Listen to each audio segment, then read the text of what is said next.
ግን ገጠር ገነት ነው ሲባል አላምንም ነበር። ለካ እውነታቸው ነው። አንድ ቀን እንደዛ ያለ ቦታ እንደምመጣ አምን ነበር።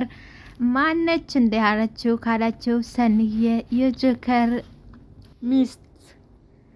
እንግዲህ መልካም ነገር ስናረግ ቦታም ሆነ ዘር እንዲሁም ደግሞ ከተሜም ሆነ ገጠሪ ሳንመርጥ መልካም ነገር ያደረግነው መልሶ እጥፍ ድርብ አድርጎ ይመልሳል። ለዚህም የጆከር ምስክር ነው።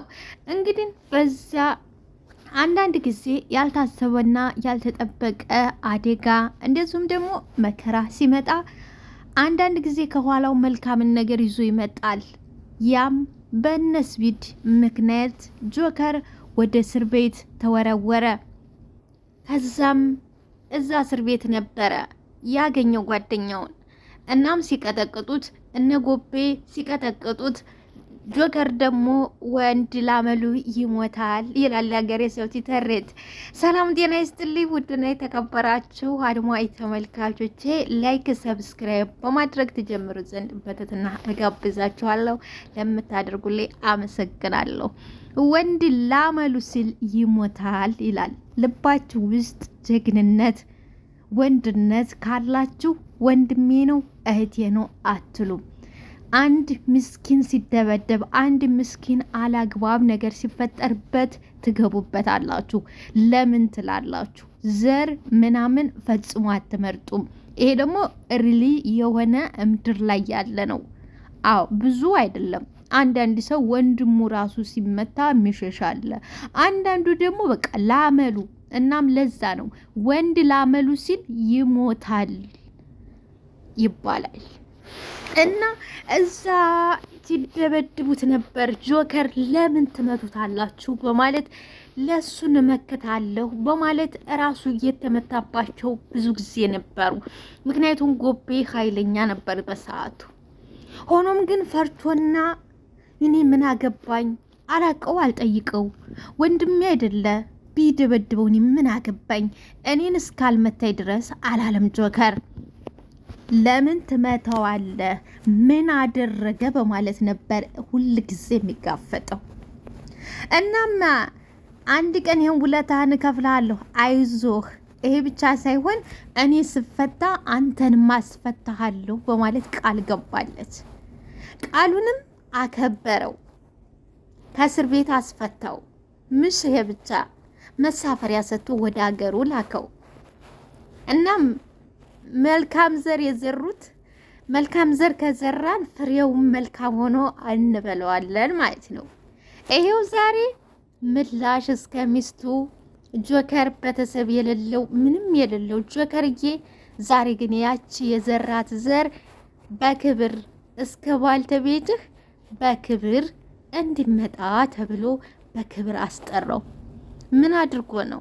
መልካም ነገር በየትኛውም ቦታ በየትኛውም ስልፋ ላይ መልካም ነገር ስናደርግ እጥፍ ድርብ ሆኖ እንደሚከፈለን ከዚህ መመልከትና መረዳት ይቻላል። እሱ ያደረገው ነገር ዛሬ ባልተቤቱን ሰንዬን አስደስታት።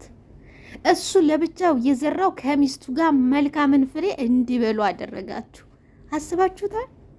እግዚአብሔር መልካምን ነገር እንድናደርግ ፈጣሪ እርዳን። እውነት ግን ደግሞ ድራማ ነው አውቃለሁ።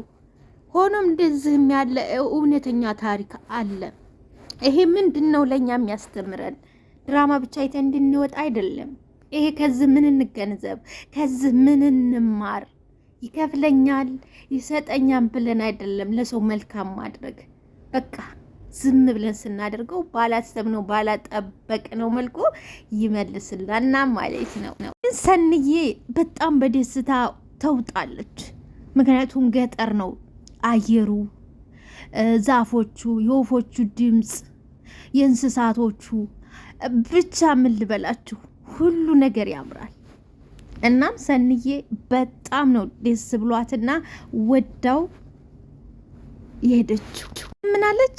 ገጠር ገነት ነው ሲሉኝ አላምንም ነበር፣ እውነትም ገነት ነው አለች። ከርዬ ህልሜ እንዲሳካ ስላደረገኝ በጣም ነው ማመሰግነው አለች። ከርም እንደዚህ እኮ ማስደሰቱን ባቅ ኖሮ በፊት ነበር ይዤሽ የምመጣው፣ እንደዚህም አልጠብቅም ነበር አለ። በቃ እዝጋ አለች።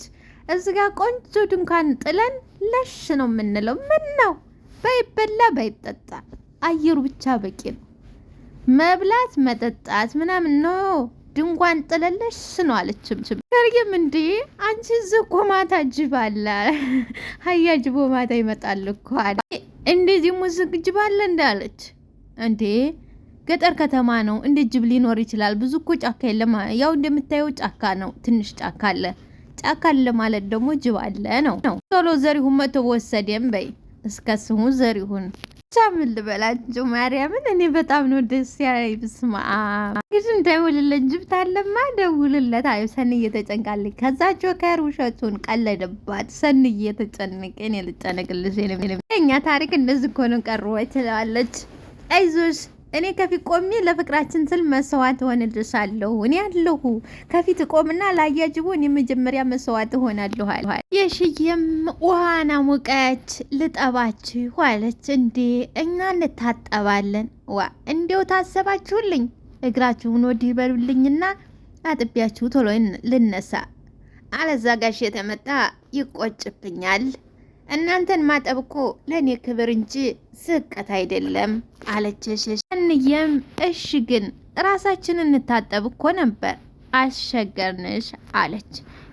አንተ እንግዲያ ናችሁ፣ እንግዲያ ደግሞ እንዳረጉት ነው የሚሆነው። ስለዚህ እግርሽን ወዲህ በይ አለቻት። እኔ እኮ ስራ ይዤ ነው ልጆቼ፣ ደበራችሁ አሉ የዘሪሁን እናት። ኧረ አልደበረንም፣ ይኸው እኛን እኮ ዘሪሁንም የሹም እያጫወትን ነው። ሰንየም ቀማመሰችና ድሮ ራሷ ላይ ቆብ ብላለች። ውሸት አለች። ውሸት እኔ ገጠር ድሮ ማቀው ሲያወሩ ተጠጥቶት ያበቃ ይጨፈራል ነው ያለው። ይኸው አይጨፈርም አለች የዘሪሁም እናት። አፈር ልብላ ልጄ፣ አንቺ ሰው ወዳድ ሰው ናፋቂ ነሽ። ግን ሁሌ እኮ አይጨፈርም የኔ ልጅ፣ ሁሌ አይጨፈርም የኔ ልጅ። እንግዳ ሲመጣ ይጨፈራል፣ ስለዚህ እንጨፈራለን አለ። ቀምሳ ነው ወድ አይደለም። ራኪዬ ብላን ነበር፣ አስጠንቅቃ ነበር የላከቻት እና ጆከር ተጨነቀ። ሰኒ እየተረጋጊ ወይ ትንሽ ሞቀታለሽ፣ ፊትሽን ታጠቢና ውጭ አየር እንስወድ፣ ትንሽ ሞቃለሽ አላት። ቀቀኛ አንተ ወደዛ፣ እንደውም እናንተ አጨብጭቡ አለች። ሰኒ እየተነሳች ይሁንም አጨብጭቡ፣ አዎ አጨብጭቡ፣ በሉ እንግዲህ አጨብጭቡላት አለ። ጆከር እየግራ ገባ። ያለች መላ ያለች እማማማ ጨበጨቡ። ዘሪሁን ተነሳ። ጆከር ለተወሰነ ሰዓት አንገቱን ደፋ፣ ምክንያቱም አፈረ። እዛ ጆከር ዘሪሁን አለቀቀውም፣ ጆከርን አስነሳው። ዘሪሁንም የሰልየ ወንድም ነው ብል ማካበድ አይደል። እንግዲህ የምሩ ጥላት የሆነችው እሌኒ ለብሳ ፏፈሽ ብላ ቤቷ ድረስ ትመጣለች። እናም እንደምታውቀው ምሩ ደግሞ የልብ በሽተኛ ነች ወይንም ታማሚ ነች። እና በአንድም በሌላም እሷን በንዴት አንድ ነገር ትሆናለች በማለት አለብሳ ተኳኩላ አምራ ቀጥ ብላ ወደ ምሩዬ ጋር ትሄዳለች። ምሩ ባየችውና በተመለከተችው በጣም ትናደዳለች። በቻለችው መጠንም ምሩን ለማናደድ በጣም ብዙ ነገር ትላታለች። አንቺ ባልሽን እኮ አታውቂውም፣ ባልሽን አታውቂውም፣ አንቺ እንደ አንቺ አታስፈልገኝም ብሎ ነው ወደ እኔ መጣው። እኔም ይኸው ቃሉን አክብሬ መጥቻለሁ። አንቺ ለዚህ ነው ባልሽን አታውቂውም እምልሽ ትላታለች። በዚህ ሰዓት እንግዲህ ምሩ በጣም ትናደዳለች። እየተናደደችም ነው። በዚህ ላይ ታማሚ ነው። ምሩ እንግዲህ የንደቷ ብዛት ጀበናውን አመጣችና በዚህ ጀበና አናትሽን ታልልሽ ከቤቴ ውጪ አለቻት።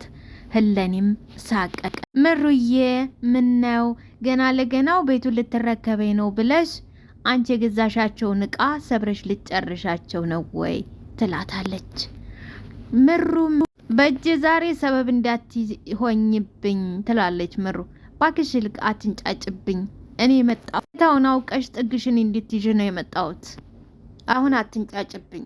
እኔ ጥግሽን አውቀሽ ቦታሽን አውቀሽ ጥግሽን እንድትይዥ ነው እንጂ ለሌላ አይደለም አላቻት። እኔ እኮ ምንም መስማት አልፈልግም አልኩሽ። ለምንድን ነው በሰላም የማትወጭልኝ? በሰላም ውጭልኝ አለ። ልሽ ምሩዬ ናሆሜ ቀስ በቀስ ቤቱን ለቀሽለት እንድወጭ ነው ሀሳቡ። ግን ደግሞ እንደሱ እንዲሆን አልፈለግኩም። ራስሽን አውቀሽ ቀስ ብለሽ ጥግሽ እንድትይዥ ብዬ ነው። እሱ እንደሚያደርገው አላደርግም። ምክንያቱም እኔም እንዳንቺው ሴት ነኝ። ሌላው ደግሞ ከዚህ በፊት ልጅን ታድገሽልኛል። ስለዚህ እንደሱ አላደርግሽም ብዬ ነው እውነቱን እንድታቂ ነው የመጣሁት ትላታለች። አንቺ የተረገምሽ ከዚህ ውጭልኝ አልኩሽ እኮ ውጭልኝ አልኩ። ወይ ምሩዬ ደግሞ መሆንሽ ነው። ሴት ለሴት እንተጋገዝ ብዬ ነው። ታስቢው ዛሬ ቤት ማን እንደሌለ አውቄ የመጣ ይመስልሻል? ማይነገረኝ ይመስልሻል? አዊ ራሱ ቤት እንደሌለች ስለማቅ ትላታለች። ለማንኛውም አስብበት።